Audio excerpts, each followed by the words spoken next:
Bien, entonces la sesión pasada nosotros estuvimos platicando respecto a todas estas eh, paradojas que tiene la teoría neoclásica, porque de acuerdo a lo que ustedes revisaron en un libro tradicional, ¿no?, que se imparte o que se utiliza para impartir las clases de microeconomía a nivel licenciatura, e incluso obviamente ese mismo libro se presenta también a nivel maestría para algunas cuestiones. El papel que le dan a la empresa es muy limitado, y ya no hablemos del papel que le dan al empresario. Entonces vamos a platicar un poquito acerca de cómo ve la teoría neoclásica a la empresa y cuáles son las principales críticas que se le hacen a esta teoría neoclásica respecto a su revisión de la empresa y también del empresario. Porque estamos hablando en esta clase, todo lo que vamos a ver es teorías de la empresa. ¿Cuál es la naturaleza de la empresa? ¿Por qué existe la empresa? ¿Qué voy a entender por empresa? ¿Todas las empresas son iguales? ¿Existen límites a su crecimiento? ¿Estos límites de qué dependen? ¿Son tecnológicos? ¿Son financieros? ¿Cómo se establece la estructura financiera de una empresa? Que eso lo vamos a ver de una manera muy coyuntural, porque no es el fuerte de la materia, ¿no? En este sentido, a mí me interesa que aprendan otras cosas.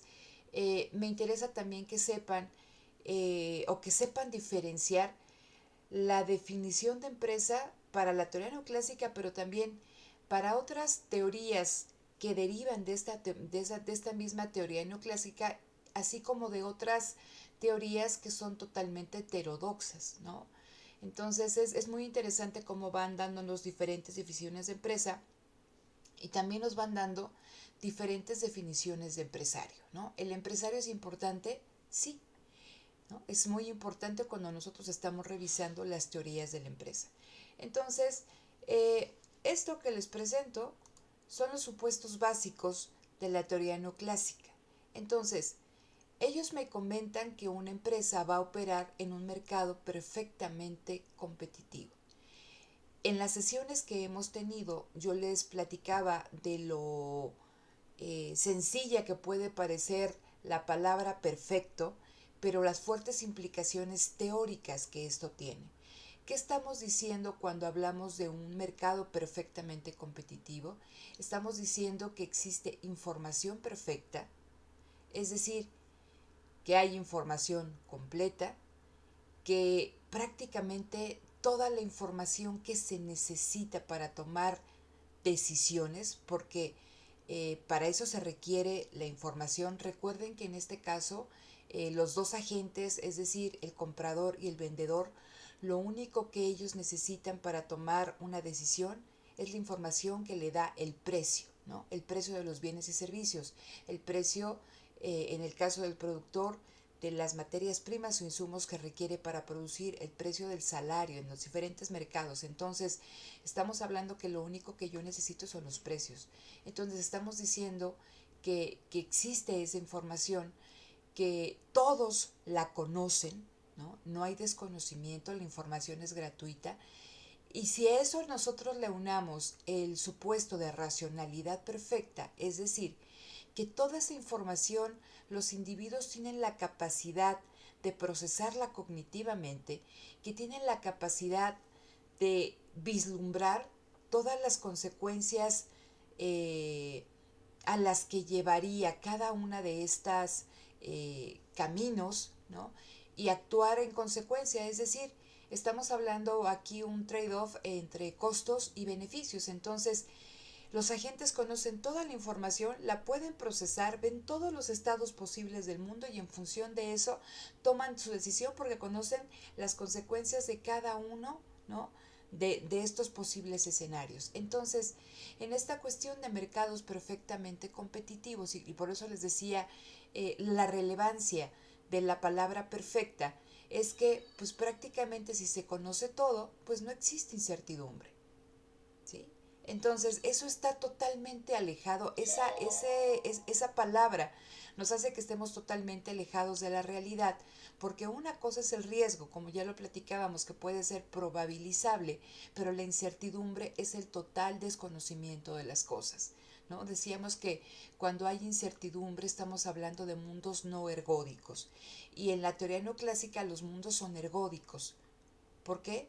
Porque siempre estamos en el equilibrio, no hay incertidumbre, no hay cambio, ¿no? Entonces estamos hablando que uno de los supuestos básicos de esta teoría es que la empresa opera en mercados perfectamente competitivos. ¿Sale? ¿Hasta aquí vamos bien?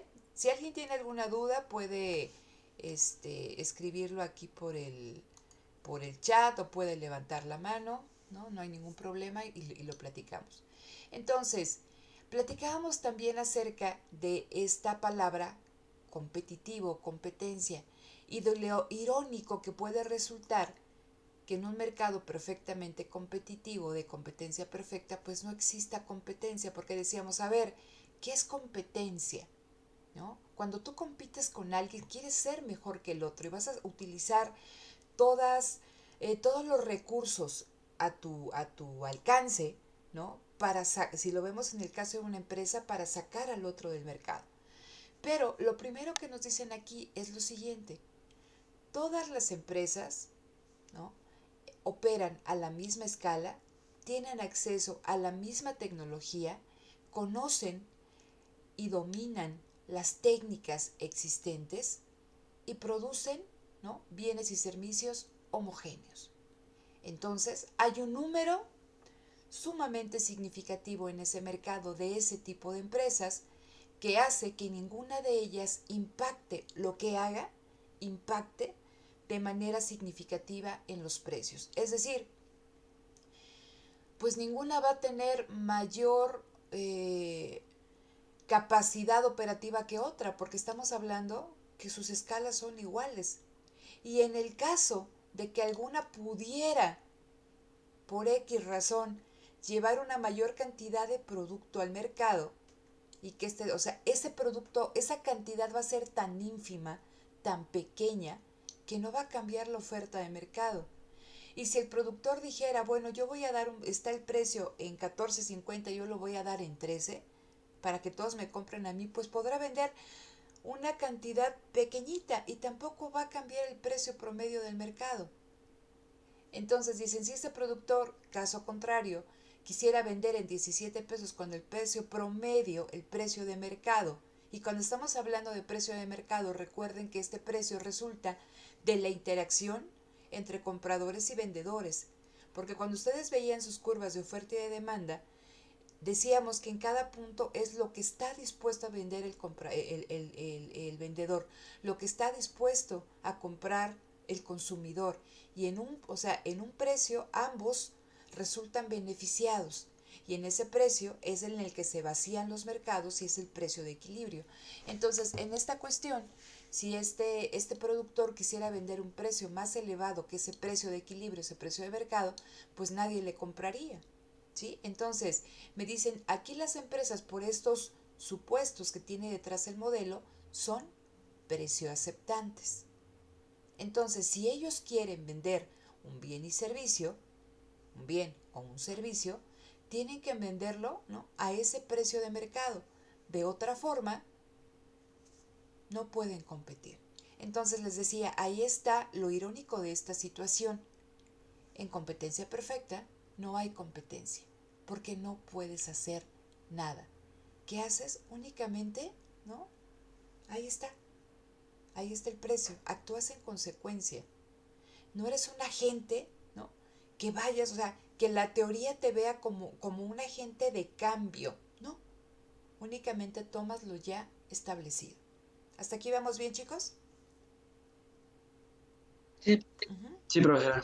Ok, entonces, lo que les comentaba, existe competencia, información perfecta, hay libertad de entrada y salida, es decir, no hay barreras a la entrada, no hay barreras a la salida, las empresas pueden entrar y salir libremente y si en un momento determinado eh, las empresas ven que hay oportunidades de arbitraje que hay ganancias extraordinarias en algún sector, van a ir migrando, aunque estén en la industria textil, se pueden ir a la industria metalmecánica hasta que esas oportunidades o esa ganancia extraordinaria se elimine, ¿no? Y que los precios sean exactamente similares o las ganancias sean similares a las que tenía en la industria o en el sector de origen, ¿sí? Entonces, eso es algo que a mí me comentan en estos supuestos básicos.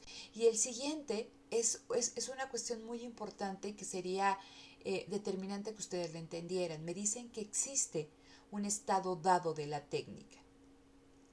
¿Por qué es importante esto?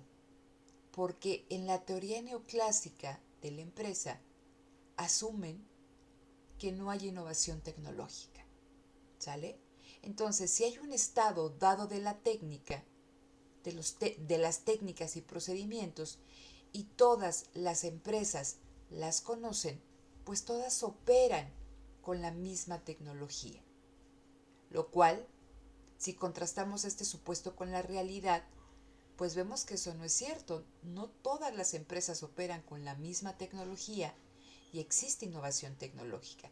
Por eso les comentaba, en competencia perfecta no hay cambio, todo es equilibrio, todo es estable, todo tiende a esa estabilidad, a esa convergencia en un precio de equilibrio, en un precio de mercado. Entonces, no hay competencia, no hay innovación, el empresario no hace nada, simplemente es un autómata. Entonces, esa es la desgracia en la teoría neoclásica, ¿no?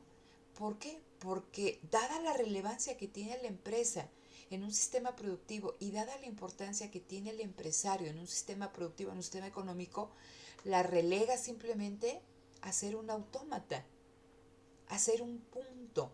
¿Por qué digo que es una empresa, que es la empresa punto? Y ahorita lo voy a platicar un poquito más adelante. Porque decimos que dado que hay un montón con las mismas características, con la misma tecnología, yo puedo agregar, ¿no? Todas esas empresas y voy a decir que hay una empresa representativa y que hay un consumidor representativo. Entonces, que una sola empresa, lo que haga, el comportamiento, la técnica, el conocimiento, es lo mismo que todas las demás. Es un punto, es un puntito ahí. Cuando ustedes ven estas funciones de oferta y demanda de mercado, estamos hablando que se agregan todas esas empresas, pero ese punto significa que también está compuesto por otros puntos. Pero es lo único que me dicen. Y no me hablan acerca y cómo opera ese punto, qué hay dentro de ese punto. ¿Sí? Por eso uno de los supuestos, bueno, una de las críticas que se le hacen a la teoría neoclásica es que ve a la empresa como una caja negra. Decíamos que la empresa queda reducida a una simple función de producción. Y lo platicábamos en tono bizarro, en tono jocoso la clase pasada. Decíamos, pues tú tienes una licuadora y quieres hacer un vaso de licuado de fresa. Y para ese vaso, entonces, en función de si está más cara la fresa, entonces le pones más leche, o está más cara la leche, le pones más fresa, ahí le vas acomodando la vainilla, etc., ¿no? Eso es exactamente lo que haces, ¿sí? Más o menos de un factor de producción para un vaso de licuado, nada más. Pero no hay ningún cambio en la forma de hacer el licuado, no hay ningún cambio en la forma, en el aparato que tú utilizas, no, simplemente haces eso, mezclas, ¿sale? ¿Hasta aquí vamos bien, chicos? ¿Sí? Sí, Ok, sí, profesor. entonces hablábamos de estos supuestos básicos, racionalidad perfecta, y aquí hablamos de algo que es bien importante. A ustedes lo que los van adoctrinando en todas sus clases de microeconomía es que el objetivo de la empresa es la maximización de los beneficios. Bajo cualquier escenario, lo que quiere la empresa es maximizar. Y sobre este supuesto hay una gran cantidad de críticas y críticas muy fuertes porque dicen, es que eso no es cierto. A ver, y desde el ámbito neoclásico han buscado esta cuestión que quizá el objetivo no es la maximización de beneficios. Dicen, la empresa puede querer maximizar su tasa de crecimiento, puede querer maximizar el monto de sus ventas, con los que una postura que vamos a ver, que es la teoría de la agencia, dicen hay una divergencia de intereses entre el accionista y el principal, es decir, entre los dueños y administradores de la empresa, y cada quien puede querer bueno, en el caso del administrador va a querer maximizar su propia función de beneficios, que no necesariamente es la función de beneficios de la empresa. Eso dentro del el campo neoclásico. Dentro del campo heterodoxo me dicen, es que eso no es cierto. El objetivo de la empresa no es maximizar beneficios. El objetivo de la empresa es sobrevivir en el mercado. Y para ello tiene que evolucionar. Para otros también dentro del ámbito heterodoxo me dicen, es que eso no es cierto. El objetivo de la empresa no es la maximización de beneficios, es obtener al menos la rentabilidad promedia que existe en el sector. Entonces, esta cuestión de la maximización de los beneficios, pues no es cierta, porque en la realidad las empresas no quieren maximizar sus beneficios, buscan otras cuestiones y tenemos que matizar esta cuestión de la maximización de beneficios. Sin embargo, cuando ustedes están en microeconomía, todo lo que hacen siempre es un problema de qué, de maximización o de minimización de costos, ¿no? Pero eso en la realidad, ¿no?, dista mucho de ser cierto. Otra crítica que se le hace a este enfoque es que le da preeminencia al intercambio sobre la producción. Y es lo que les comentaba. Estamos hablando cómo funciona un mercado. Y en un mercado, ¿qué se da? En el mercado se da un intercambio. Se intercambian, se comercian bienes y servicios. Pero no nos dice nada respecto a cómo se producen esos bienes y servicios. Por eso les comentaba, es una caja negra, es una simple función de producción que cambia la cantidad de insumos, pero no nos asomamos a ver cómo está operando la empresa, qué técnicas tiene. Pues ¿para qué si hay una sola técnica? Todos conocen, ¿no? Este, las técnicas disponibles, no hay barreras a la entrada. Y cuando estamos hablando también de esta cuestión de que no existen barreras a la entrada, estamos diciendo que el empresario tiene toda la información y todo el conocimiento, y no solamente lo tiene, lo domina para estar trabajando en la industria de bebidas y tabaco o para irse al equipo de transporte. No existe esa curva de aprendizaje, ¿no? Es exactamente lo mismo, ¿no? Entonces vean las implicaciones que derivan de estos supuestos básicos que ustedes aprenden a lo largo de la licenciatura.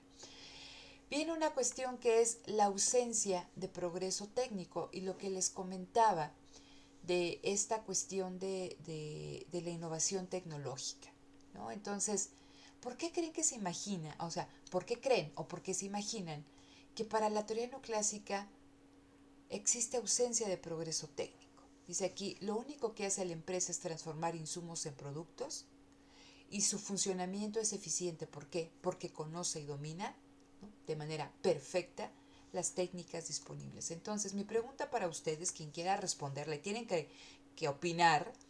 ¿Por qué creen esta cuestión de que haya ausencia de progreso técnico aquí en la teoría neoclásica?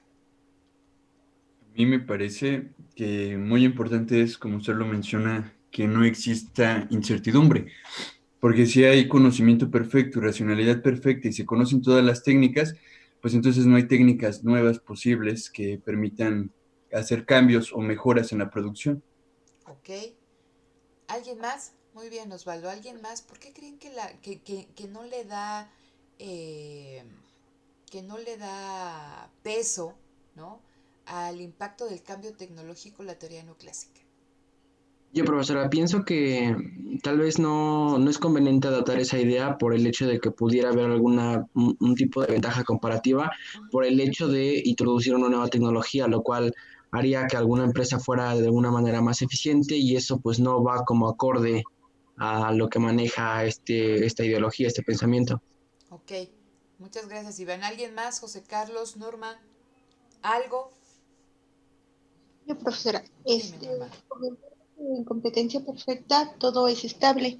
Entonces, por lo tanto, si alguna empresa tuviera el progreso de innovación o técnico, entonces no, ya no estarían todas a la par. entonces ya una sobresaldría más y entonces las otras tendrían que acomodarse para que todas estuvieran al mismo nivel. Ok, perfecto, Norma. José Carlos.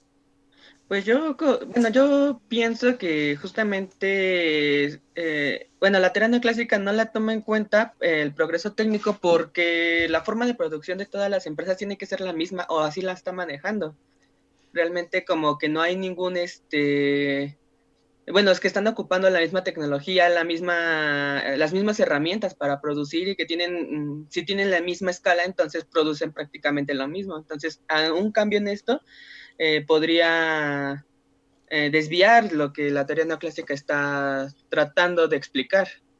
Ok, sí pueden ver todos esta diapositiva, ¿sale? Que dice supuestos básicos. ¿Sí? Sí, sí, ¿Qué sí. ven? ¿Qué ven en esa fotografía?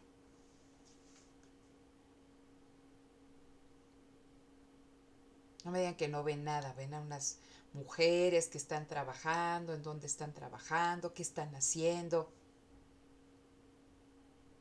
en dónde están.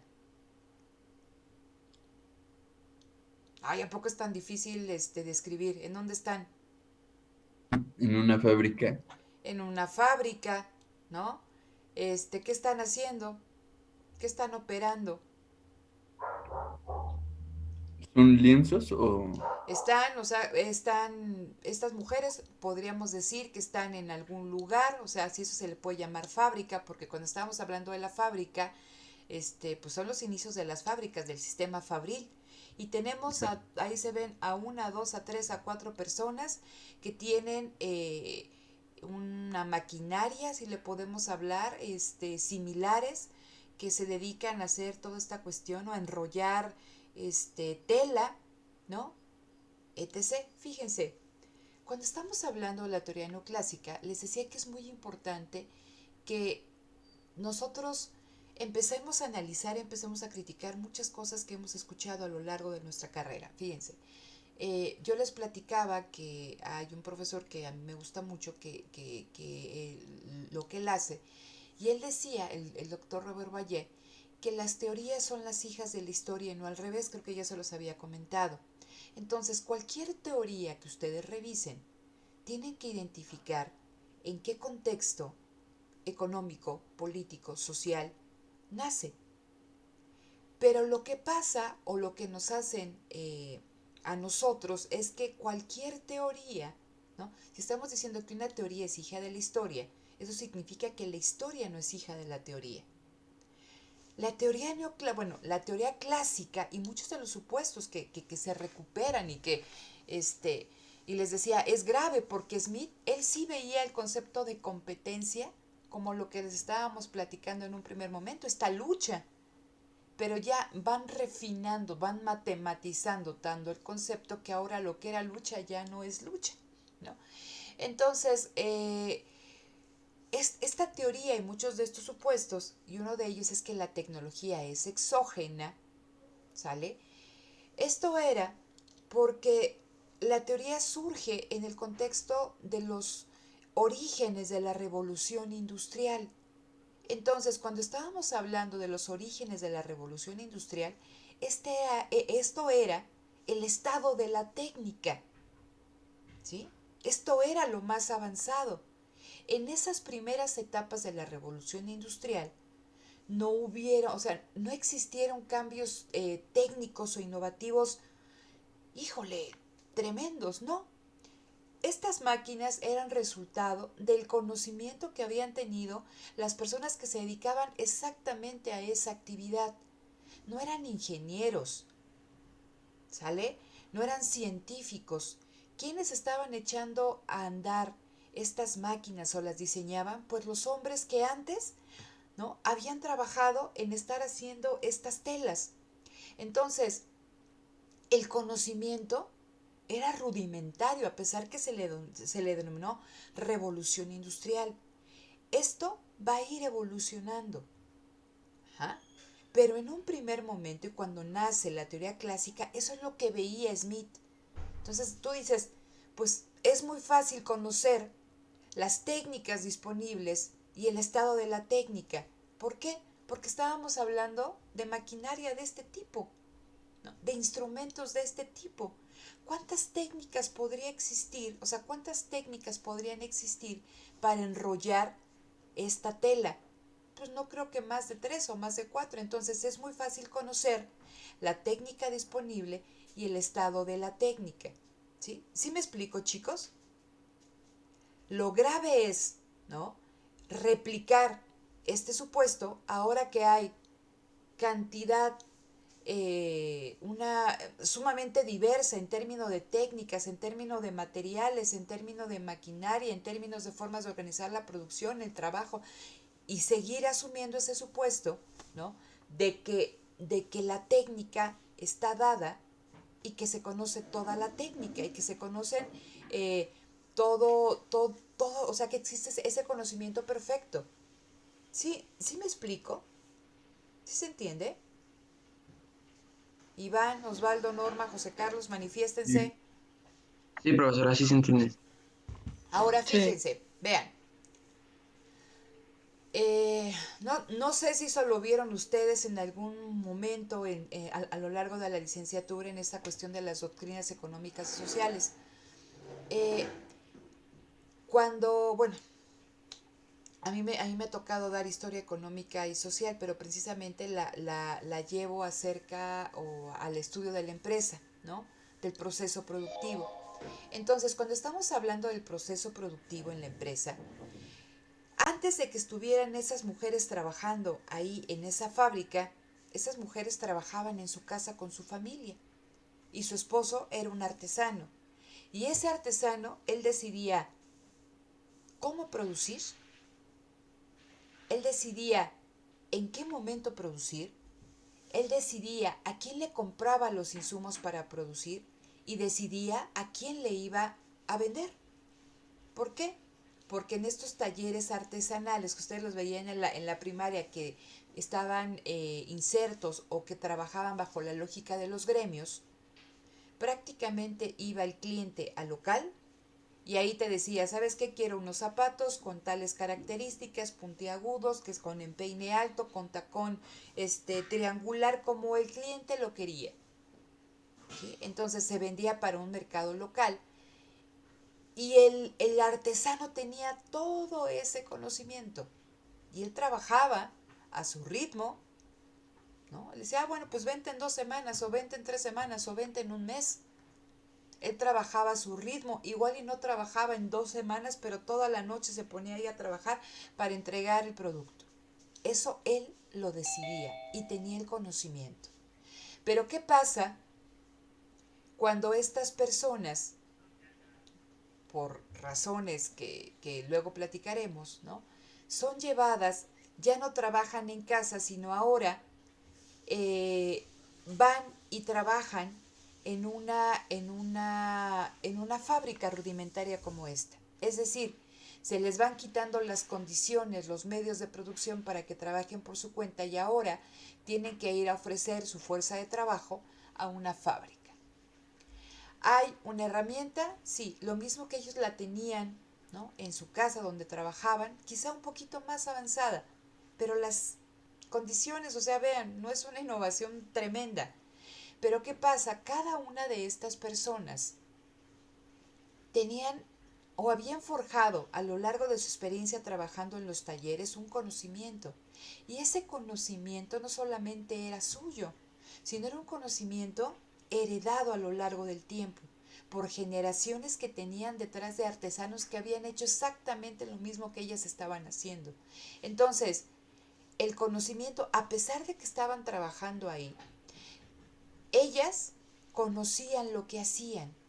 Tenía que haber un capataz que estuviera vigilando que ellas se dedicaran exactamente a lo que tenían que hacer, que estuvieran ahí con la máquina, pero el conocimiento era suyo. La empresa todavía no se los había quitado. ¿Cuándo le quita el conocimiento la empresa a sus trabajadores? Cuando empezamos a utilizar la administración científica del trabajo. Si en algún momento vieron esta cuestión de los tiempos y movimientos con Taylor, el Taylorismo, eso es lo que hace la empresa. Se apropia La gerencia se apropia del conocimiento del obrero y ahora lo único que tienen que hacer estas personas es, ¿no?, reproducir un instructivo de trabajo, reproducir una serie de procedimientos que les dicta la gerencia. Únicamente ahora ellos ya no son una parte pensante y operativa, sino solamente operan, solamente ejecutan. Pero en este momento estamos hablando que estas mujeres operaban, pero pensaban, tenían conocimiento, ¿sale? Entonces, por eso, una de las cuestiones, uno de los supuestos básicos es de que la tecnología es exógena, sí, porque la empresa todavía no se apropiaba de ese conocimiento. ¿Quién tenía ese conocimiento? El trabajador. Y si el trabajador se iba, el conocimiento se iba con él. Pero de eso que les cuento a lo que tenemos ahorita, un mundo ha pasado. El problema es seguir manejando supuestos que no son lógicos bajo todas las luces que ustedes quieran observar. ¿Sí me explico, chicos? Entonces es muy importante que ustedes tengan, o sea, y en teoría en micro 4 tendrían que ir formando esta visión crítica. A ver, a mí esto es lo que me dice esta teoría, ¿es cierto? ¿Sí? Entonces cuando me dicen, se conocían todas las técnicas disponibles, pues sí, es que las técnicas eran estas.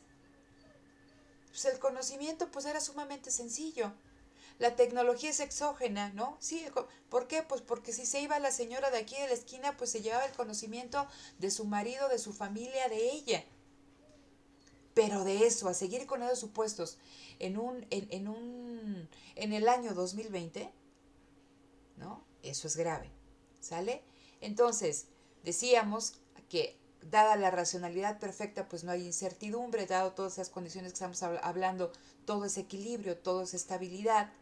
La empresa es una función de producción que se adapta mecánicamente a su entorno.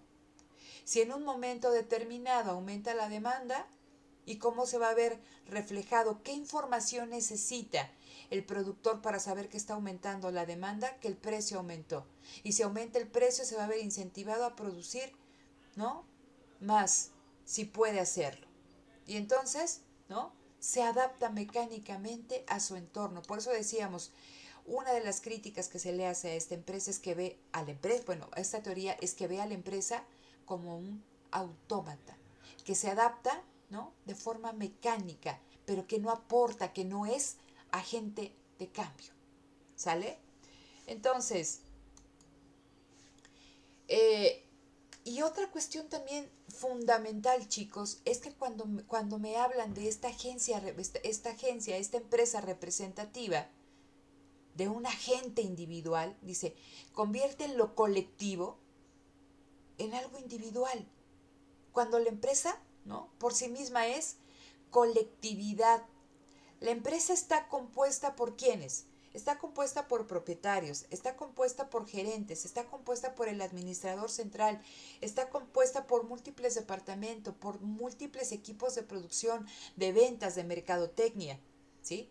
Pero no solamente estamos hablando que son los únicos interesados o que van a impactar el desarrollo de la empresa. Impactan también ¿quién? Sindicatos, impactan proveedores, impactan bancos si te dan un crédito, impacta el sector financiero, impacta si estás tú establecido en cierta región, la presión de grupos de interés, de grupos ambientalistas, de organizaciones no gubernamentales. Entonces, estamos hablando que algo que es colectivo, nos dicen que es un agente representativo y que es un agente individual, ¿no? Regresamos al individualismo metodológico de la teoría neoclásica. Entonces, o sea, es otra crítica demoledora ¿a qué? A esta visión que tiene de la empresa, esta teoría. Entonces, todas estas cuestiones de la teoría neoclásica, de los supuestos de la competencia perfecta, van a ser cuestionados en la década de las 30 por autores muy relevantes que espero que ustedes hayan leído en algún momento de su formación. Estamos hablando de Joan Robinson, estamos hablando de Chamberlain, estamos hablando de Rafa, que ellos empiezan a cuestionar la existencia de mercados que operen, ¿no?, bajo competencia perfecta. En los años 30, la realidad industrial que ellos veían eran mercados dominados por un puñado de empresas y esas empresas eran enormes, ¿sí? Entonces decían, a ver, la realidad me dice esto y la teoría me dice esto, entonces esa teoría no es acorde a la realidad, ¿sí? Entonces, ellos empiezan a esgrimir teorías acerca de la competencia monopolística, la competencia imperfecta, competencia oligopólica, y se empieza a hacer una revolución respecto a estas cosas. Y ahora, ¿no? Desde este ámbito, desde el ámbito ortodoxo, se empieza eh, a analizar cómo se comportan y cómo interactúan los productores en este tipo de mercados no perfectos, ¿no? De estructuras de mercado imperfectas.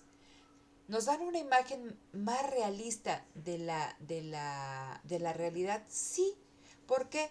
Porque la empresa tiene una mayor capacidad de actuación, porque una empresa que opera bajo mercados oligopólicos, pues decimos que la empresa puede impactar o puede afectar al precio, o puede afectar a la calidad, o puede diferenciar su producto, tiene un mayor margen de actuación.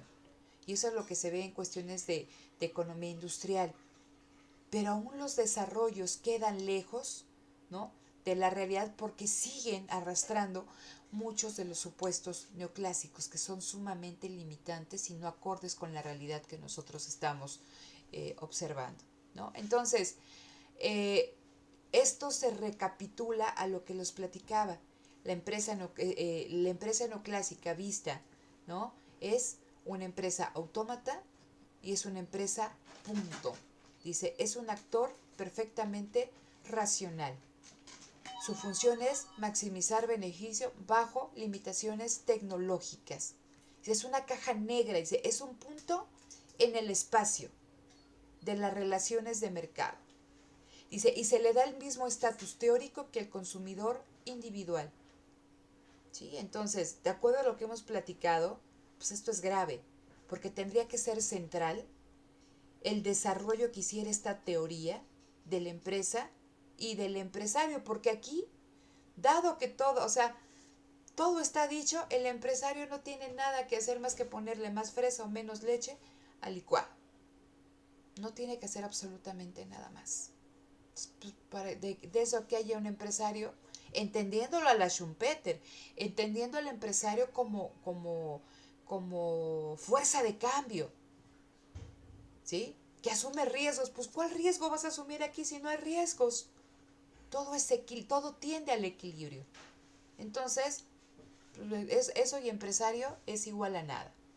¿Sale? Entonces, es lo que les comentaba. El empresario solamente tiene dos funciones: transformar factores en productos y elegir valores óptimos de variables a su disposición. ¿Sí?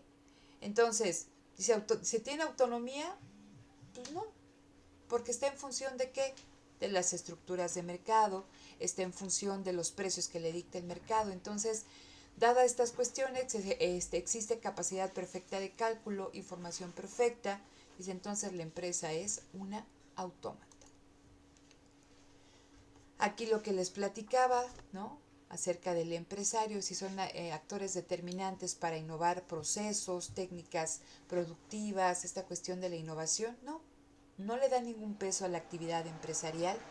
Entonces, una de las cuestiones que nosotros vamos a hacer a lo largo del curso es indagar cuál es la naturaleza de la empresa, por qué existen las empresas, cuál es su función, cómo opera una empresa, cómo operan los diferentes grupos al interior de la empresa.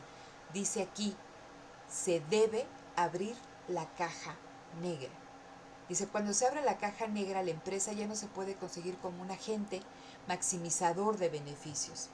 La tecnología no está dada y tampoco es conocida. Dice, y las restricciones de mercado no siempre son definidas y transparentes. ¿Sí? ¿Alguna duda con esta cuestión, chicos? ¿Comentarios? Ninguna. Ninguna, no, pues es que este grupo me fascina porque todo les queda clarísimo. Ninguna duda, ningún comentario. Acuérdense que esto no funciona si ustedes no participan. Y si ustedes no Yo sí aportan, tengo, a ver, yo dime. sí tengo duda, pero es con respecto a la naturaleza de la empresa. Realmente no entiendo muy bien yo, bueno, por ejemplo, en la tarea que nos dejó, Ajá, pero eso ya creo que es de la tarea, bien cómo lo concibe Coase como naturaleza de la empresa. Aquí ya lo estamos más o menos indagando, pero no lo estamos como reafirmando y es como mi duda máxima hasta ahorita que tengo. ok. Cuando lleguemos a COUS, platicamos acerca de esta naturaleza de la empresa. ¿Qué implica esta cuestión? ¿Qué es la naturaleza de la empresa? ¿Tú qué te imaginas? ¿A qué te suena esto de la naturaleza de la empresa? Para ti, José Carlos, ¿qué podrías decir de la lectura que tú hiciste? Pues es que, bueno, yo pensando bien, era que cómo surgía la empresa, o sea, cómo era su interacción con el medio ambiente, bueno, con el entorno al mercado. Pero ya con la lectura de Coase me di cuenta que tiene que ver mucho con la relación de precios que están existiendo, con el mecanismo que está ahí, pero no entiendo muy bien como la función coordinadora que tiene que tener el empresario para poder darle esta naturaleza que es hacia la empresa. Ok, bueno, ok. Tomo nota para que no te quede duda cuando veamos con COUS esta cuestión de la naturaleza. Pero de lo que se explicó aquí, chicos, más allá de ese concepto, quedó claro. Sí se entienden todas estas críticas, sí se entiende eh, lo grave de los supuestos, si queremos realmente entender cómo opera una empresa y el papel del empresario, de las limitaciones de los supuestos clásicos, de los supuestos neoclásicos, y que también es importante, y les decía, es identificar en qué contexto histórico nace una teoría. ¿Sí? Entonces, yo por eso puse esta imagen de estas, eh, no son tejedoras porque no son telares, ¿no? Pero esas personas que están ahí enrollando la tela, esa era la técnica, ese era el conocimiento. Y si iba la señora, pues iba el conocimiento. Pero seguir repitiendo esos supuestos en 2020, eso es complicado. ¿Algún comentario al respecto de esto que expusimos en este momento? Yo, profesora, pues también tenía como un comentario con respecto a la lectura que nos había dejado de la naturaleza de la empresa de Coase, Ajá, pero pues un poquito más enfocado a esto que estamos viendo, pues a mí sí me parece que son como fundamentos que sí hay que criticar. Yo recuerdo que desde mis cursos de microeconomía uno y microeconomía 2 y sí, recuerdo que mi primer curso de microeconomía uno fue como de pues, o sea, de por sí es como un curso pesado, yo creo, para muchos uh-huh, porque compartía más o menos el sentimiento de los compañeros y desde entonces se me hacía como muy, como, ¿cómo decirlo? O sea, que los supuestos eran pues muy distintos a la realidad. Digo, obviamente desde el inicio hay que como tratar de simplificar obviamente la realidad al máximo, o sea, considerar los casos extremos en donde pues la competencia perfecta, la información perfecta, la racionalidad, pero yo creo que justo en torno a esto es que se pueden tomar como otras vías de estudio en donde podamos ver cuáles son las implicaciones que realmente tiene la acepción de estos supuestos que se hacen. No sé si sepa, pero hubo un profesor en la universidad que a partir de esto, el profesor Fernando Noriega, que a partir de los supuestos de la teoría neoclásica es a partir de donde empieza a criticar y decir, no, es que la empresa, si quiere realmente maximizar sus beneficios, pues es que no tiene que pensar que la productividad marginal, que esto, que lo otro, sino que tiene que pensar más allá en el fondo, ¿no? Que tiene que tomar como los costos, pues vaya, de la empresa, ¿no? Los que incurre al contratar factores productivos uh-huh. y tiene que, en base a ello, subir el salario para que los trabajadores tengan pues más poder adquisitivo y en base a ello puedan adquirir más, las empresas ganan más y pues es eso, o sea que pues vaya a partir de este tipo de rechazo a estos conceptos que se nos manejan al inicio de los cursos introductorios de economía, es a partir de los cuales uno puede ser como más crítico ya en la realidad. Claro, ¿no? Y fíjate, una de las cuestiones importantes es que tú tienes que aprender, ¿no? Lo que tú, o sea, tienes que aprender bien lo que vas a criticar, si no de otra forma tu crítica tampoco sería válida porque no conoces aquello que estás criticando. pero sí es importante que tanto aquí como en cualquier cosa, tanto en lo que nosotros vamos a ver, siempre tengan esta postura crítica, ¿sí? Entonces, existe un campo que es la microeconomía heterodoxa y se puede hacer un análisis muy rico acerca de estas cuestiones empresariales o industriales con otra visión, ¿no? Totalmente alejada de lo que me dice el mainstream, ¿no? De lo que debe de ser, pero que no es, ¿sí? Entonces, esto, a partir de aquí, chicos, es donde nosotros vamos a partir, ¿no? De estos supuestos básicos de la teoría neoclásica, de esta crítica que se le hace a la teoría neoclásica. Y lo siguiente que nosotros vamos a revisar es a Ronald Coase, porque también con Ronald Coase, él, si platicábamos que en los 30 con el Rafa, con Robinson, con Chamberlain, se empiezan a hacer avances en términos de un análisis más eh, acorde a la realidad, pero a nivel industrial, porque estamos hablando de cómo operan ciertos sectores, cómo operan ciertas estructuras de mercado. Los avances en términos del análisis de la empresa, de teoría de la empresa, siempre todo se parte de Ronald Coase, ¿no? Y también es en los 30. Entonces, Ronald Coase trata de... Ronald Coase no es heterodoxo. Ronald Coase, lo vamos a platicar en su momento, gran parte de sus aportes van ligados, ¿no?, a los supuestos neoclásicos, porque si ustedes realizan nuevamente esta lectura de Coase, él defiende mucho el concepto de marginal y van a ver en dónde nos mete esta cuestión de la marginalidad, ¿sí? Entonces, el supuesto detrás de marginalidad es que tenemos que estar considerando costos versus beneficios. Beneficio marginal respecto a costo marginal. Entonces, Coase lo que hace, trata de ampliar, ¿no? Flexibilizar algunas de estas cuestiones que nosotros estamos platicando. Él empieza a preguntarse, dice, a ver, pues la teoría me dice esto, pero lo que yo veo no es eso. ¿De qué forma hago que los supuestos neoclásicos o la teoría neoclásica pueda adaptarse a esta realidad?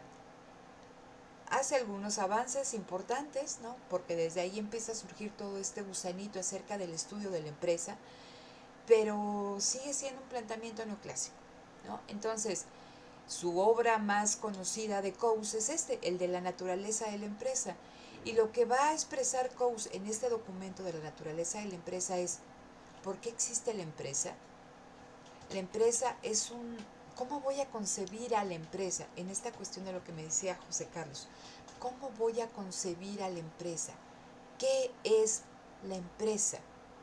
¿Por qué surge? ¿Se contrapone al mercado? ¿Cuáles son los límites al crecimiento de la empresa? ¿Tiene algún papel el empresario? ¿Sí? Son cosas que nos tenemos que estar planteando nosotros y que Coase nos da una primera aproximación, pero siempre fundamentado en el instrumental neoclásico, ¿sí? Porque nos habla acerca de esta cuestión de los rendimientos marginales decrecientes, ¿no?, que es neoclásico, y en función de estos rendimientos marginales decrecientes liga la función del empresario y liga el límite al crecimiento de la empresa, ¿no? En esta sesión únicamente yo necesito que entiendan esto, que quede claro, y la siguiente sesión, que yo espero que sea el jueves, ¿no?, para que ya podamos ahí... no el jueves. Si no es el jueves es el viernes, porque ya veríamos costos de transacción con Coase y ya empezaríamos con nueva agenda de trabajo ahora sí para la siguiente semana. Pero me interesa que esto quede claro, ¿no? Esta cuestión de las críticas a la teoría neoclásica y cómo ve la teoría neoclásica a la empresa y al empresario, ¿sí? Catalina, ¿tú tienes algún comentario? Sí, en donde dice en las principales críticas que la empresa ya no se puede concebir como un agente maximizador de beneficios. O sea, ahí tengo duda, no sé si no escuché lo que dijo Bueno, es que ya o entraste tarde, ¿no, Catalina? Ok, lo dijo entonces Sí, a al ver, principio. cuando hablábamos de esta cuestión del agente maximizador de beneficios, decíamos que ustedes cuando están revisando sus cursos de microeconomía tradicional, ¿no? Pues lo que hace la empresa siempre está sujeto a una función de maximización de beneficios o de minimización de costos. Entonces, ese es el objetivo único de la empresa. ¿Cuál? Maximizar beneficios. ¿Cuál es el objetivo del consumidor? Pues la maximización de la utilidad del bien o servicio que esté adquiriendo, ¿no? Es un problema de maximización. Las críticas que se le hacen a la teoría neoclásica es, ¿realmente la empresa, su objetivo y fin último, ¿no? Es la maximización de beneficios? Y decíamos que existen diversas posturas, aún dentro de la teoría neoclásica, que me dicen, pues no, igual es la maximización de las ventas, igual es la maximización de la tasa de crecimiento, ¿no? Igual es, si hay esta divergencia de intereses, el administrador, entre el administrador y el accionista, el administrador va a querer maximizar su propia función de beneficios, o bien para otras no. Lo que quiere la empresa es que sobrevivir, evolucionar, permanecer en el mercado. Ese es el objetivo de la empresa. Entonces, el problema aquí es que tú le asumes que eso es lo que quiere la empresa, maximizar, ¿no? Beneficios. Y todo ese, o sea, y todo esto te permite pues que el modelo te funcione perfectamente, maximizar beneficios, racionalidad perfecta, conocimiento perfecto, un estado técnico de las, un estado dado de las técnicas, ¿no? La tecnología exógena, no hay innovación, pues no pasa nada, ¿no? Todo es perfecto ahí, todo es estable, no hay cambio. ¿De qué te preocupas en un mundo donde nada cambia? El problema es estar haciendo, ¿no?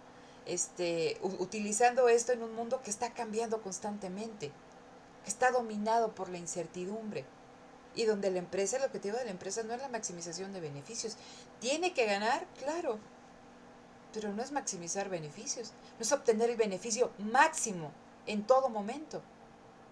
¿Sí me explico, Catalina? Sí, sí, profesora. Entonces, ok, te tengo aquí la grabación.